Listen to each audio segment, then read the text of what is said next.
এই যে আপোষনামা, এখানে সাক্ষীদের এই যে আফজাল সাহেব সহ জামাতের নেতা আফজাল সাহেব আরও 6 জন সাক্ষী সহ ওখানে আপোষনামা হয় যে 20 দিনের ভিতরে ওরা মাছ তুলে নিয়ে চলে যাবে, আর এই দখলবাজি এটা করবে না, আমাকে নিরিবিলিতে চাষ করতে দেবে।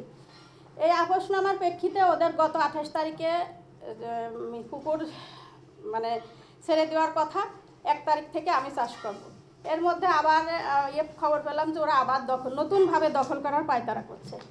করার পরে আমি হলো ওসি সাহেবকে জানালাম এবং আফজাল সাহেবকে জানালাম।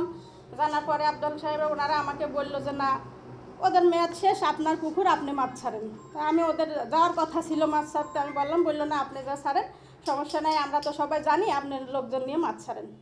সেখানে আমি মাছ ছাড়তে গেলে ওরা আমাদের মাছ ছাড়া হওয়ার পরে ওরা এসে হাসুয়া টাসুয়া দেশি অস্ত্র লোকজন নিয়ে 20-30 জন মিঠুর নেতৃত্বে ওই জিয়া, তারপরে মালেক, নিজাম, ফারুক, তারপরে জাহাঙ্গীর, সাইদুল সহ 20-30 জন এসে আমাদের প্রচণ্ড হামলা করে, চাঁদা দাবি করে 5 লক্ষ টাকা, যে এখানে চাষ করতে হলে আমাদের 5 লক্ষ টাকা করে চাঁদা দেওয়া লাগবে, নইলে এখানে চাষ করতে আসলে কাউকে জীবিত ফেরত দেবো না।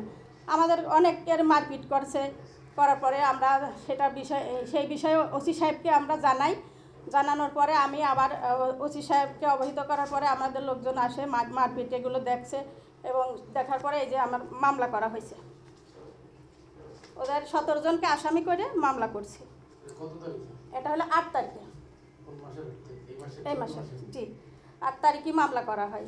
মামলার প্রেক্ষিতে একটা আসামি ধরা হয় এবং অন্য আসামিরা জামিন নিয়ে আবারও আমাকে হুমকি দেয়, জীবননাশের হুমকি দেয়। আমার লোকজনের হুমকি দেওয়ার কারণে আমি গত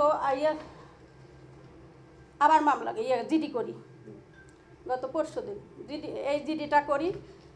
ওসি সাহেবকে জানালাম যে হুমকি দিচ্ছে আমাকে, আমার লোকজনকে হুমকি দেওয়ার পরে এখন আবার ওরা আমার বিরুদ্ধে মিথ্যা ষড়যন্ত্রমূলক, আসামিরা আরও জামিনে বের হওয়ার পর থেকে মিথ্যা ষড়যন্ত্রমূলকভাবে আমার নামে ওরা হলো মানববন্ধন করে। আমাকে আমলেকির দোসর বলা হয়, আমাকে চাঁদাবাজ বলা হয়, আমাকে মাদক ব্যবসায়ী বলা হয়। তা আমার কথা হচ্ছে যে এই যে আমার এভিডেন্সগুলো আপনাদেরকে আমি দেখালাম, আর যেটা আমি আমার আপোষের জন্য আমি আমার ক্ষতি দিয়ে আমি অনেক টাকার মাছ তাদেরকে ছেড়ে দিয়ে আপোষ করছি যে না, এলাকার শান্তির লক্ষ্যে সবাই বসবাসের সত্যকে ক্ষতি দিয়ে আমি আপোষ করছি, অনেক টাকার মাছ ছেড়ে দিয়ে আপোষ করছি যে এখানে শান্তিতে আমরা মাছ চাষ করতে পারবো। তো সেটা তো আবার পুনরায় তারা জবরদখল, চাঁদাবাজি করতেছে, আমার নামে মিথ্যা ষড়যন্ত্রমূলকভাবে সম্মানহানি করে কথাবার্তা বলে মানববন্ধন করছে এবং এটার আমি তীব্র প্রতিবাদ জানাচ্ছি এবং আইনগত ব্যবস্থা আশা করছি প্রশাসনের কাছে আপনাদের মাধ্যমে। এবং ওরা যে ওই আসামিগুলো দেখেন, ওই এলাকায় ওদের বিরুদ্ধে আরেকটা মামলা, এদের ফারুক, নিজাম, মালেক এগুলো দিয়ে ওরা শাহিন নামে আরেকটা ছেলেকে কুপায়া কাটছিল, ওই সময় ওদের নামে মামলা আছে। এটাও 24 সালে, হ্যাঁ এই মামলা আছে। ঠিক আছে।